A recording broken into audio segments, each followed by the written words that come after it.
Bonjour, docteur Abosolo. Bonjour. Vous venez d'instaurer la médecine intégrative dans le groupe Vitalia, notamment dans la clinique Montagard d'Avignon. Pouvez-vous nous dire ce que c'est pour vous la médecine intégrative? Alors, la médecine intégrative, comme la définition que l'on trouve au niveau de l'OMS, c'est l'association des médecines alternatives et complémentaires aux soins conventionnels. Tout cela, bien sûr, dans l'intérêt du patient et en accord avec ses aspirations. Et c'est pas seulement une intégration, c'est vraiment une coopération des différents mondes, le conventionnel et le naturel ou complémentaire, au sein du même suivi d'un même patient, en accord bien sûr avec toute l'équipe médicale, c'est-à-dire ici dans la clinique Montagard, qui est une clinique de chirurgie orthopédique, les chirurgiens, les anesthésistes, tous les ensembles des médecins, mais aussi les infirmières et la direction administrative de la clinique ont participé à la mise en place de cette unité de médecine intégrative.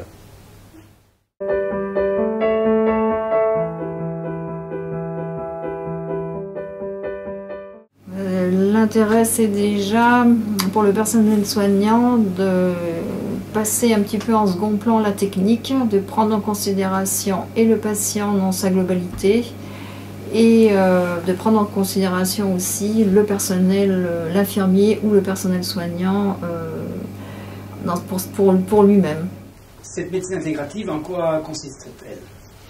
Alors ici, la manière dont nous la pratiquons à la clinique Montagard, nous avons associé aux soins conventionnels, qui sont principalement l'acte chirurgical d'orthopédie, de l'homéopathie dans un premier temps, de l'aromathérapie sous forme de diffusion d'huile essentielle dans la salle d'accueil de la clinique, mais aussi pour le soin des plaies des patients et de la douleur, l'hypnose ericksonienne pour la prise en charge de l'anxiété et de la douleur chez les patients, et les thérapies quantiques, à savoir la biophotomodulation par l'appareil Miltaled, qui nous permet d'apporter une qualité au niveau de l'analgésie et au niveau de la cicatrisation et au niveau de la lutte contre l'inflammation dans les interventions orthopédiques qui, comme vous le savez, sont très particulièrement douloureuses et provoquent souvent des œdèmes.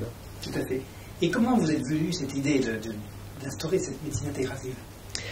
Alors ça fait très longtemps que je pratique la médecine intégrative, depuis 1996 pour tout dire. Ça a débuté par l'hypnose ericksonienne, puis par la suite j'ai continué à me former en naturopathie, en aromathérapie, et ensuite j'ai découvert les thérapies quantiques. Et les thérapies quantiques telles que la biophotomodulation, par le fait qu'elles puissent être diffusées par des instruments, par des appareils, facilite justement la diffusion dans des établissements et la mise en place dans des établissements de soins collectifs. On a une amélioration de la qualité des soins en ayant des patients qui sont plus détendus et qui acceptent mieux les soins.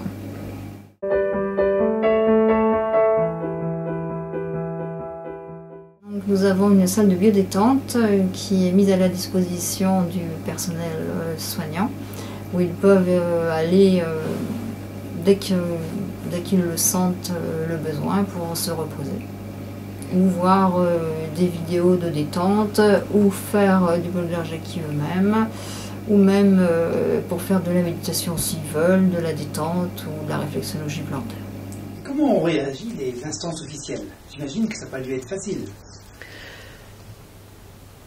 Alors, dans un premier temps, il faut dire que tout cela est resté assez confidentiel, pas confidentiel dans le sens de caché. Je dirais plutôt, tout cela est resté assez intime.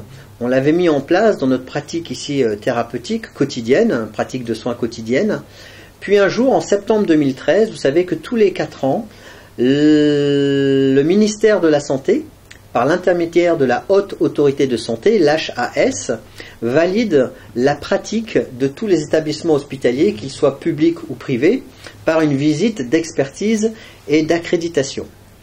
Et étant responsable du comité de lutte contre la douleur ici à la clinique, j'ai eu à présenter lors de cette visite d'accréditation de l'HAS en septembre 2013 ce que l'on mettait en pratique, nos protocoles thérapeutiques pour la prise en charge de la douleur.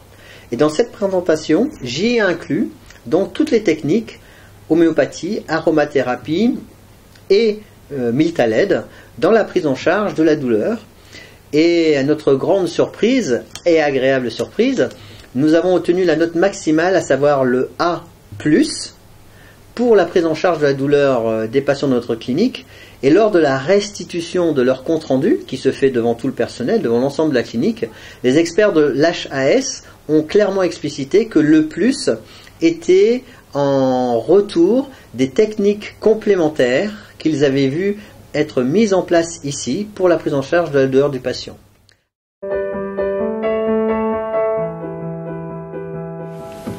Alors ici c'est un dossier informatisé du patient où nous avons le Miltaled, la séance de Miltaled qui est non seulement programmée mais aussi qui va être évaluée par la suite et qui fait partie attenante de tout le traitement conventionnel pour ce patient, au même titre que les anti-inflammatoires, au même titre que le redon, au même titre que la surveillance du globe urinaire. Donc c'est vraiment des thérapies qui ne sont plus complémentaires, qui sont vraiment associées, intégrées dans la prise en charge quotidienne et conventionnelle du patient.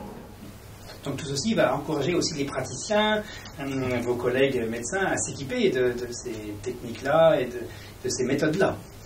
Alors ce qui est sûr, c'est que à l'heure actuelle, on a de plus en plus d'études qui sont faites d'évaluation de l'apport et du bénéfice de ces techniques dans la prise en charge des soins conventionnels. D'autre part, on a, comme je vous l'ai dit, une validation par les autorités sanitaires nationales, puisqu'il s'agit du ministère de la Santé, mais aussi régionales, car en novembre 2014, nous avons gagné un prix, un label, au niveau de l'Agence régionale de santé par rapport à la prise en charge du patient au niveau du confort et du bien-être et au niveau des droits des usagers. C'est-à-dire qu'en mettant en place la médecine intégrative, on permet aussi à toute personne de pouvoir bénéficier de la médecine dont elle a envie, à savoir l'homéopathie, l'aromathérapie, les thérapies quantiques.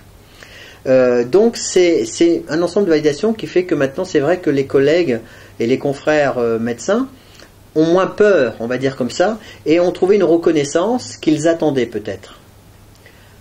La seule porte qui reste à ouvrir, c'est celle du champ de conscience. Car vous savez que les médecins ont une formation essentiellement biologique à l'heure actuelle. Déjà dans le secondaire, pour faire médecine, ils s'orientent vers une filière mathématique et biologique, seconde S, je crois que ça s'appelle comme ça. Ensuite, on va dire que 50 à 60% de leurs cours en faculté sont biologiques. Donc on peut dire qu'ils ont une formation très Claude Bernardienne de la pathologie et aussi du corps humain. Ce qui fait que tout ce qui est de l'impalpable est encore difficile dans le champ des consciences à pouvoir être accueilli. Dans un premier temps, on a eu un personnel un petit peu réticent à la mise en place de la médecine intégrative, et puis petit à petit, ils se sont aperçus que la communication s'instaurait avec les patients, de l'amélioration donc de la douleur, de la diminution de la douleur avec l'utilisation du Milta. Et maintenant, quels sont les bénéfices immédiats et à terme pour notre patient justement ? Alors, vous savez que nous avons la possibilité maintenant, puisque ça fait plus de 5 ans, maintenant que nous utilisons la biophotomodulation et d'autres thérapies alternatives et complémentaires au sein de notre clinique. Donc, nous commençons à avoir un petit recul. Les premiers bénéfices que l'on voit immédiats, c'est clairement sur la douleur, où nous avons vraiment une diminution de la douleur en associant la biophotomodulation. Pour exemple, une étude que j'avais faite en 2012 sur la chirurgie de l'épaule montrait qu'on avait une diminution de moins 20 à 25% de la douleur dans le cas des patients qui bénéficiaient d'une analgésie conventionnelle avec en plus le Miltaled, et en plus, corrélé à ça, une diminution de 20 à 25% aussi de l'utilisation de morphine, de la consommation de morphine. Donc c'est vrai que à court terme, on a vraiment un effet analgésique très probant, notamment dans les traumatismes aigus et intenses, tels que peuvent être une intervention chirurgicale orthopédique. Et pour la clinique, quels sont les avantages d'instaurer cette médecine intégrative ? Alors, là aussi, l'administration, vous savez, la direction du groupe Vitalia est vraiment partie prenante. Pour vous dire, en juin 2015, nous avons officiellement créé la première unité de médecine intégrative ici à la clinique Montagard. Et la direction du groupe Vitalia m'a demandé de superviser les autres cliniques du groupe, à savoir qu'ils ont 45 cliniques en France, pour pouvoir instaurer ce type de prise en charge dans leur clinique. Très nettement, ça a plusieurs avantages pour une direction d'établissement ou pour un établissement de soins privés. La première, c'est qu'il y a une demande forte à l'heure actuelle de la population vers ce type de médecine. Une dernière, pour vous donner un exemple, une enquête qui a été faite en 2013 par l'Institut Curie sur le traitement des patients cancéreux a révélé que plus de 70% des patients désiraient avoir une thérapie complémentaire associée à leur traitement classique, conventionnel de cancer. Donc ça, c'est déjà une approche. Il en est de même, par exemple, pour l'homéopathie, où plus de 77% des Français utilisent régulièrement l'homéopathie, et plus de 60% sont convaincus de l'effet de l'homéopathie, l'effet thérapeutique de l'homéopathie. Donc il y a une demande qui est là, il y a un retour au naturel qui est à la mode.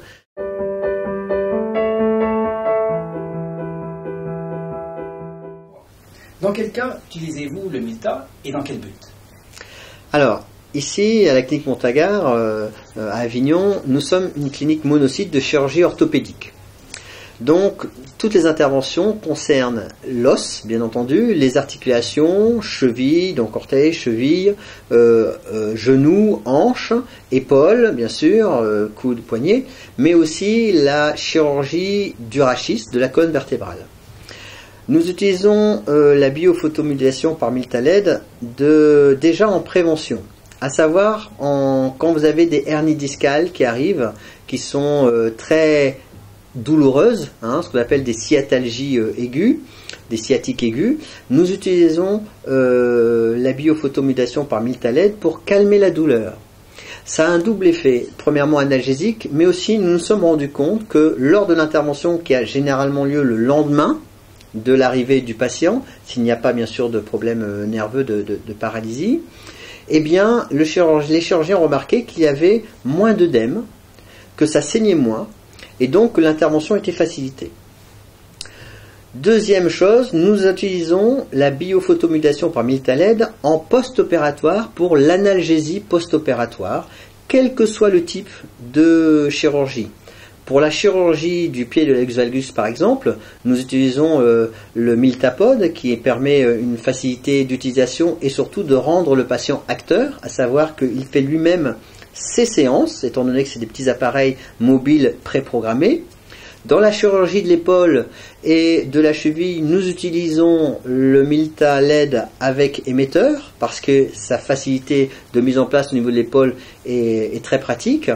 Et ensuite, dans les chirurgies donc du rachis, du genou et de la hanche, alors là, nous utilisons le panneau médical, le Milta-LED avec panneau médical, qui permet par sa puissance et puis sa surface de biophotomodulation, une prise en charge vraiment correcte de l'articulation. Et pour finir, quel conseil donnerez-vous aux thérapeutes qui ont des patients qui doivent se faire opérer dans une autre partie de la France? Quelle préparation, quels conseils vous pouvez Alors, alors, en médecine intégrative, c'est vrai qu'on peut tous être acteurs en médecine intégrative, pas seulement au sein d'un établissement chirurgical, mais aussi à l'extérieur, forcément. Et le conseil que je pourrais donner, c'est même pas un conseil, parce que ce serait prétentieux de dire ça, c'est pas un conseil, c'est le partage et la demande que je puisse faire auprès des thérapeutes et des médecins, naturopathes ou conventionnels, quels qu'ils soient, c'est pour préparer leurs patients avant une intervention, c'est déjà qu'ils peuvent faire des séances de biophotomodulation avant l'intervention pour booster toutes les fonctions sanguines pour la cicatrisation, pour l'effet anti-inflammatoire, pour l'effet anti-infectieux, toutes les fonctions d'élimination, notamment du foie, car vous savez que dans toute intervention, on est obligé de faire une prévention anti-infectieuse par une antibiothérapie. par des médicaments, que les produits d'anesthésie, parfois on a recours à l'anesthésie générale, tous ces médicaments peuvent avoir tendance à surcharger un peu le foie. Donc s'ils peuvent préparer leurs patients par la nutrition, par l'aromathérapie, par l'homéopathie, par la biophotomodulation, à booster toutes les fonctions d'élimination, tous les émonctoires, ce sera d'autant mieux. S'ils peuvent les aider par un accompagnement par communication, sophro-relaxation, hypnose, écoute active, pour libérer le stress et l'anxiété qui précèdent une intervention. S'ils peuvent leur apporter une bonne hydratation, un apport suffisant en minéraux, car les minéraux aussi sont mis à partie et on en a besoin après récupération d'un traumatisme chirurgical, ce sera déjà beaucoup. Ce sera déjà bien. Je pense que vraiment, et je pense que pour moi, c'est la seconde étape. Pendant ces 5 ans ils sont passés, c'était la mise en place de la médecine intégrative, la mise en place de la coopération entre les soins conventionnels et les techniques dites complémentaires pour ne faire qu'un. C'est-à-dire pour devenir une médecine coopérative, de mettre en place autour du patient un véritable réseau, une chaîne, on peut dire une chaîne de cœur, parce que je connais aucune personne qui est dans le soin qui n'a pas envie de faire du bien à l'autre. Sinon, elle ne reste pas dans le soin. Ou alors elle va le faire d'une façon où on verra très nettement que ce n'est pas une personne qui est là en tant que soignante. Et donc, pour moi, la médecine intégrative, c'est déjà hier. La médecine d'aujourd'hui, c'est une médecine coopérative qui permet de réunir tous les acteurs de la santé, tous les acteurs de l'aide à autrui, dans un seul et même but, c'est le bien-être de la personne qui est au centre, avec en plus le fait que l'acteur principal devient aussi le patient, qui devient acteur. C'est bien qu'il n'est plus au centre d'un cercle, il est à la croisée de chemins, à la croisée de différents cercles dont il fait partie. Et la médecine coopérative permet cela, dans le sens où, par un accompagnement physique, mental, émotionnel et spirituel, parce que maintenant on y vient de plus en plus, vous savez, c'est quand on franchit une étape, à un moment on se trouve devant une nouvelle porte. Et on s'est dit, tiens, celle-là, je la connaissais, mais je ne savais pas qu'elle en faisait partie. Et c'est là aussi un des bénéfices des thérapies complémentaires, et notamment de la thérapie et de la médecine quantique, c'est qu'elle a permis, par le biais du rationnel, du scientifique et de l'expérimental, de découvrir cette nouvelle porte qui ramène en fait à soi et à l'humain, qui a en lui tous les instruments de thérapie quantique dont le monde l'a fourni. Et toute cette thérapie quantique de biophotomodulation, de tout ce que vous voulez, elle va permettre en fait à l'humain de revenir à lui-même. C'est comme si c'était, vous savez, il y a souvent ces films avec les robots qui sont des accompagnateurs des nouvelles civilisations. Eh bien pour moi, la thérapie quantique, c'est la même chose. C'est un accompagnant qui va permettre à l'humanité de faire ce chemin jusqu'au moment où on sera revenu à la base, au fondamental, le cœur, l'essence, on va dire le primum novens de l'humanité qui se trouve en chacun de nous.